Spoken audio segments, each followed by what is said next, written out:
What's going on, guys? You're listening to WSOU. I am here with my special guest, Dan Jacobs of Atreyu, and also Jack Rex. What's going on, dude? Not much, man. Just hanging out here on my porch here in lovely Southern California. Oh, lucky you. I'm sitting in a very, very cold New Jersey right now. Oof. Yeah, it's not fun. Man, I'm sorry. But you've got a lot of cool stuff going on, and I think this is really interesting. And I saw this when it came out, and I had no idea that you were behind it. So Jack Rex are the really cool, it's like a mini amp with the jack part. You attach to your keys, and then you plug it in so you never lose your keys. So Mike Strickland came to you about almost 2 years ago at this point with the idea. So what kind of got the ball rolling, and what wanted to get you involved? I mean, when he brought the idea to us, we were like, man, this is really, really cool, and I think we could really take it to the next level. And especially with all the contacts I have and experience in the music industry, it's such obviously a music industry item. And even just myself, I love music. I'm a passionate musician, and just being able to spread the love of music and keep it, in a way where people can be seeing it every day and kind of inspire people to want to play. Even just by getting up in the morning and going to get in your car and you have to unplug your keys from a little mini-looking amp kind of thing hanging on your wall. It just makes you feel like you're about to, plug in or unplug from an amp and kind of getting ready to jam or something. So it's got that always on your mind. So it's pretty cool. For sure. Now, I'm assuming, did you misplace your keys a lot before this? Was that why you thought it was such a great idea? Yeah, man. I think I'm there with most people. I have one or two spots that I normally keep them in, but if they're not there, I have no idea where they went. They'd be on another planet at this point, where all the socks that everybody's missing. So what kind of was your contribution? What did he bring to you, and what kind of was your involvement in really taking it to the next level? Well, when he first came to us with the idea, he'd already done a Kickstarter and done all these things where it was going, and we could see there's some momentum behind it. But the product itself, I think we still could have made it. We could make it look better. There's elements about it that just needed some updating and upgrading, like taking the wings off the side of it, and making it more look just like an amp instead of like a rack mountable amp kind of vibe. As well as that, we wanted to bring on board a lot more like licensing stuff and just get a lot more exposure in the music industry. And that's I made the connection with Marshall amps, so that we recently did actually just last week we released our Marshall licensed jack racks. There's 4 of them actually, a couple different JCM 800s with different looks. There's an old classic style Marshall. It's pretty neat. So that, even to working with companies like Monster Energy Drink, or even different bands and whatnot. Like we've done, Warrant. We've done stuff for Atreyu. We've made some of them for the guys in Asking Alexandria or Sleeping with Sirens, with Mice and Men. Just a lot of people that I'm friends with that I've toured with over the years, and been able to kind of mix them all in with what it is that I'm doing. So it's that's kind of what I bring to the table. It's just kind of updating the look of it and making it even cooler than the idea already was, as well as bringing all the musicians in the music industry on board with it. For sure. And like you said, you do have, as being, in a big touring band, you have a lot of connections, especially you have your company with your brother Joe, Rock World Merchandise. So that was definitely another tie-in. Like you said, you have Monster and a lot of other brands that you've been working with as well. And I know, obviously, since it's you had a good span of time where you weren't really out there touring as much, you really had a lot of time to focus on your company. What kind of, input did you have? Because obviously while you were with Atreyu, you may not have had as much of time to work on your company. So did you really dive in and really go all out with your company while you were away from the band? Yeah, that's actually, it's helped, all the companies that I've been doing grow a lot more, just to be able to, like you said, put more time into it and not be kind of distracted by the Atreyu train. Right. So, but yeah, taking that time off, it's like, I'm with anybody. It's always good to diversify yourself and have your hands in, many different baskets, or eggs into many different baskets. That way, if one thing, doesn't work out, you have other things to fall back on. Or if they all work out, you just kill it at life and make lots of money and everything's rad. So, yeah, being able to take some time off, I could really focus on Rock World merch and, develop that a lot more. And we, almost tripled the size of the company just in time I was back, just being able to help my brother do a lot more and not kind of have it all just sitting on his shoulders. And then with the plugins thing too, it's we started touring right around the time that I should say we started touring again right around the time that I started working with plugins. Right. But luckily, our touring cycle was not as grueling this past record cycle, so I was able to juggle all of the above and not let any of the other ones get in my way. For sure. Now, obviously, being in a band is a business, but it's quite a lot different than, a business like, Rock World. So how was, jumping into the Rock World, that kind of industry with not really having that much of a background, coming from the band aspect? A lot of it's been my brother Joe. Okay. He's been able to, while I'm gone, he's kind of the one that's kind of got his feet on the ground and kind of has his head wrapped around the whole thing. And even himself, both of us, we started knowing literally nothing. We started as a clothing line, initially called Rock Clothing, ROKK Clothing, back in 2007. And it was just kind of like, let's see how this, let's just give it a shot and see what happens. We have no idea what we're doing, but we know that we have an idea that we really like, and we know some people and stuff. So it started, just by doing that and, pushing it to, again, people that I knew. We had Kat Von D wearing it on, the Bravo Awards. We had Chuck Liddell and, Josh Barnett, all these, UFC fighters wearing it. It was nuts. We had it in Hot Topic for a little bit. Oh, wow. And, so in doing that, we kind of got to have, trial and error, figure it out on our own, doing our own clothing line. And then from there, in 2009, we hit up Monster Energy Drink, who's been endorsing Atreyu for years. And I was like, hey, it'd be really cool if we could do a Monster Energy shirt that's in the style of rock clothing. And in doing that, they're like, yeah, let's see what you got, So we made them a couple shirts, and they loved them. And from there, we were making a little bit more money doing that than we were off our clothing line, in faster. So we're like, wow, maybe we should do this with more people. So we just started doing it with more people. And, again, you start with smaller companies and work your way up. And, you figure it out as you go, and eventually you get better and better. And every time you make something new, it's one more thing that you can add to your arsenal of things you can do. And now we've been doing it for over 10 years. So we're really good at what we do now. And it's incredible. We get to work with a lot of really big companies, including other merch companies too. We do Nectar Juice Bar out here, or we do Cold Cock Whiskey, or, Rockstar Energy Drink, Monster Energy Drink, a lot of stuff that's cool and in the world that it's been, in for a while. Right. So it's not too foreign, but it's, and once you learn how to do it, it's, once you get efficient at it, it's just kind of, repeat the process over and over again. Like anything, you practice, you get good at it after a while. Definitely. And obviously this company and with the Jack Rack, a lot of it had to do with, the internet and the power of technology. You started the Kickstarter, had a very small, I think it was $2,000, and you ended up with $11,000. Reddit was a big contributor to the success of it. Do you think that without the internet, you could have been as successful with these companies? Do you think that really helped bring it to the next level? Absolutely. I think our product in particular, just from what we've seen over the past couple of years, it sells better on the internet than it does putting it in stores and whatnot, just because the way people need to see it in action in order for them to understand what it is. A lot of people don't, when they first see it, they're like, what is this thing? Does it turn on? Is it an amp? What is it? It's so when we have it on the internet, you can kind of see it in action. You can see it mounted on a wall. You can see your keys plugged into it, and it's, and the simplicity of it. And, in stores, a lot of times when they're in boxes, or some people don't know how to display them in a way that's, enticing. So you just see it sitting on the counter or something. It's like, what is that thing? I don't even know what I'm looking at. So the internet has, for us, it has definitely been a better way of a better selling platform for us. And you can get to a lot of people a lot faster that way. Oh, for sure, yeah. And it's definitely something that, crosses over, to all lovers of music. I'm a drummer, but I would still get one because it's just a cool thing to have.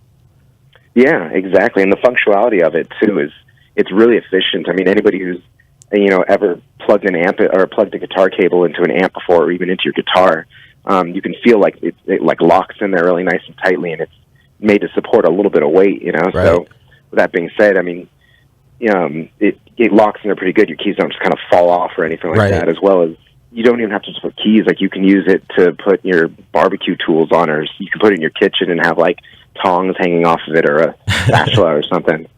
That's true. That's pretty cool. But Yeah. also want to talk to you a little bit about, the other things that you do, which, mainly is Atreyu. And there's been a lot going on in that camp as well. You guys took a few years off, came back very strong, put out a song, then, last year put out Long Live. What kind of has been your headspace since coming back full force? Because obviously, being away from it for a while, and then all of a sudden, re-entering that world must have been something that was, really different. Yeah, it was like, I mean, at least at first, it was kind of a little nervous, like, what's going to happen? Like, we haven't done this in a while. Like, we're still going to be the same, or what's this going to be like, And then, literally the second we went out to on stage for our first show back, it was like we'd never, stopped for a second. It was like we just kind of went right back into our rhythm immediately. And it's been really smooth and nice ever since. Like I said, it almost feels like we never left, which is really nice. And I think too, a lot of it has to do with the chemistry that we have as a band and as band members. I mean, the guys in my band, I've been playing with some of them for over 20 years. Since we were in middle school, we've been jamming in a band together and just kind of stuck together over all these years. We have always had like a really good chemistry. That's a very rare thing to find in the industry these days, especially in a band that's been around for so long. So I think that a lot of that played into it. Yeah, and I mean, Long Live was definitely very well received, and I know it was, kind of hyped up as the album that, kind of brought a mix between the old school sound and the new school sound. So what was kind of the process of getting back in the studio and, working on this after not doing it for a while? It was actually one of the easiest records we've ever written. Wow. I think because we'd taken so much time off, we all had so much like built up, ideas and things that we wanted to do. So it was finally like this release where we can just unload and just everything just came flying out to where we were just pumping out, a couple songs in a day sometimes. It was really fast. I think too, just being able to do things in a more comfortable way that we've never done before. Like typically when, bands do albums, usually you go write all your songs and then you go in the studio and you record all your songs. But in this time we did it where we wrote like 3 songs, went and recorded those, and then went back, wrote 5 songs, recorded those, and went back, wrote 6 songs, recorded those. And it's like, I think by doing that, it kind of allowed like all the songs to breathe a little bit more, and we got to sit on some of them and listen to them for a little bit in case down, 2 months down the road, and we're like, you know what, maybe we want to go back and change something on that song. It's something about it doesn't feel good now, or something could be better. I have this idea I didn't think of at the time. As well as you can put more attention on the songs that you're actually working on at that time instead of trying to like write 50 songs and chisel it down to 10. It's like, let's just really focus on these 5 songs right now. Like just get these ones awesome. And then once those are done, let's move on to the next group of songs. And that way, everything is kind of like breathes a little bit more, has a little more space. We don't feel so like rushed or everything's kind of piled on us at the same time. Exactly. And now what I thought was interesting was it was so well received, but yet it was the first album you guys put out since The Curse that didn't make the top 20. Now, do you think that that's not necessarily because, people weren't into it, but because of just the current state of, how records are moved? Because obviously it's been a few years since you guys put anything out. So a lot has changed, obviously with streaming and whatnot. So do you think that has a big toll on, like the total numbers in the long run? Yeah, I think there's a lot of elements that play into it. I mean, for us, whether it be the screaming aspect, like we went a little bit more aggressive on this album, which is never, like we literally were like, we're not going to write a radio single. We're not even trying to do that. If one comes out, cool. But we're not even like trying to do that right now. Not with this album, at least. Right. So there's that element, which, it kind of doesn't allow us to kind of push radio as much with it. It kind of really limits us as far as getting that radio exposure.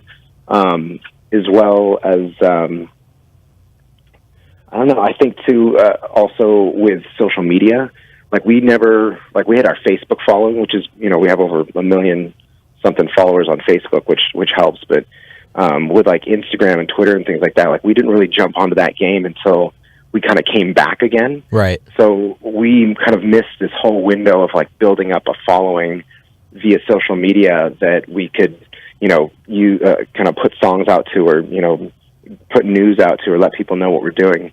So we kind of had to, with the lack of that, put our stuff out and go for it. And now it's building up nicely. We're starting to get a decent following, and I have a little bit more to work with. But initially coming back when the album came out and stuff, like we had very little resources as far as that goes, which is obviously nowadays is really important. So, yeah, I'm excited about our next album as far as, you know, the next, you know, step with the trio. I mean, we're always changing it up and doing something different on every album, so nobody knows what's going to happen next kind of thing, and makes it interesting for us. And also, too, we have, you know, a little bit more awareness now that we're back.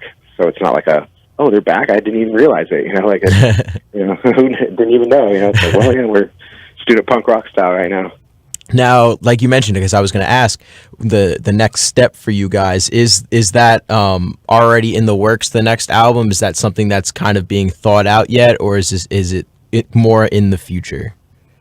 A little bit. I mean, we've already kind of met with management and stuff about like when we'd want to release the next album. Okay. I mean, it probably wouldn't be till 2018. We still got a little time here to kind of chill. We got, you know, dudes having kids in our bands and stuff that want time to do that, as well as they have other projects they want to work on, all that fun stuff. Mm-hmm.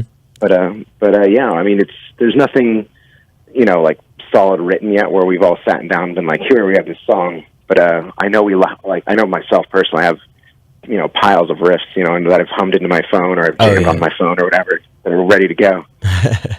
Now, like you mentioned, the touring cycle since you've came back wasn't extremely heavy. You know, you made you know, some big tours, but it wasn't like you were on the road since, you know, since you came back. You know, was that something that was put a lot of time into thinking about how you were going to set up touring and, you know, how you were going to come back? Because obviously not being around for a while, coming back, obviously a lot of people want to see you, and, you know, not playing necessarily a ton of shows definitely has some kind of, you know, effect. What kind of was the idea for the touring behind the comeback? I think our thing is, I mean, on one hand, we wanted to come back and let people know that, like, hey, we're back. We're not just doing like a cash grab or something. Right. And then the other aspect was because one of the reasons we stopped before is we were just getting burnt out. We were just touring so heavily, and just, I think mentally we just weren't all on the same page at that point in time, and everybody was getting really stressed about everything, and we were kind of getting pulled in all different directions, and it burnt us out, you know. And like, we're like, look, we don't want to just dive back into touring when we finally come back and we're all stoked about it again and burn ourselves out immediately. So we're like, let's just ease our way. Let's kind of dip our feet in and just do like maybe 2 weeks here, 2 weeks there, you know, a weekend show here or there.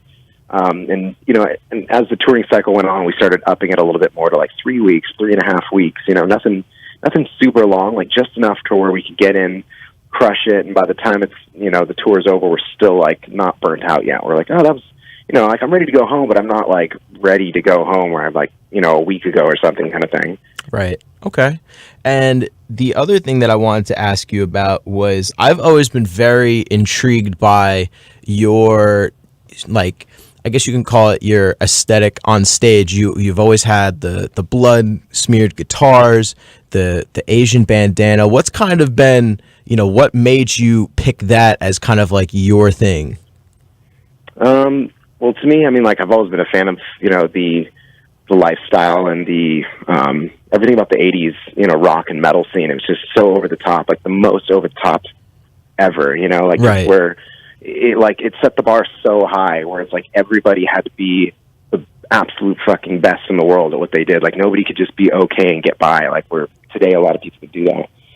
So for me, it was just like everything about it was just like on 11, you know, everything was like on steroids, you know, people, for sure. You know, from the way that they looked to the way that they played and the way they sang or whatever. It was just incredible.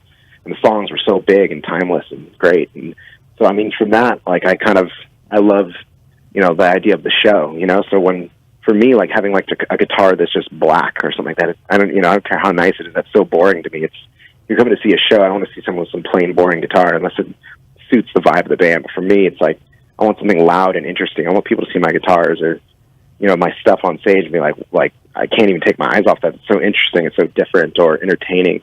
And that's why I have so many different guitars that have all completely different looks to them and crazy, you know, things from blood splattered on them to neon green tape all over them. And I have a new guitar that I just redid that has macaroni and cheese all over it. That's pretty cool. Yeah, so like that. And then the headband, I mean, to me, a headband's always been a very, like, kind of rock and roll thing, heavy metal thing. And so I kind of, I really liked the idea of, like, wearing one on stage. And initially I was just wearing kind of whatever. And then we went to Japan back in 2005, and I was just really inspired by everything over there. I'd never had any, like, desire to go to Japan before. And then once going there, it was like, holy crap, like, this is a whole other world. It's just better than everywhere I've ever been ever. And still to this day, like, I've never been anywhere that's been more impressive than Japan. So I got my headband there, my hachimake, as they call them. Okay. And from there, I just started wearing it because it was like, man, this is so, like, rock and roll. I've seen people, like, in the 80s wear these before, like, here and there, but nobody right now wears something like this. If I do this, I'll be the only person in the whole world that's rocking this. So I started wearing it, and I've been wearing it ever since. And so now it's like, if you ever see someone else wearing it, they're either copying me or don't know I exist. That's really cool. I didn't know there was that big of a story behind it. That's really cool. Yeah. Awesome. Well, that's all I have. Is there anything you want to add wrapping up? No, just, thank you to everyone who's supported us over the years, even you guys. And, if you're interested in a jack rack, go to thejackrack.com and hook yourself up, hang your keys like a rock star, and never lose your keys again. Awesome. Well, thank you so much for your time. I really appreciate it. Yeah, of course. Thank you. I appreciate everything you've done for us. Of course.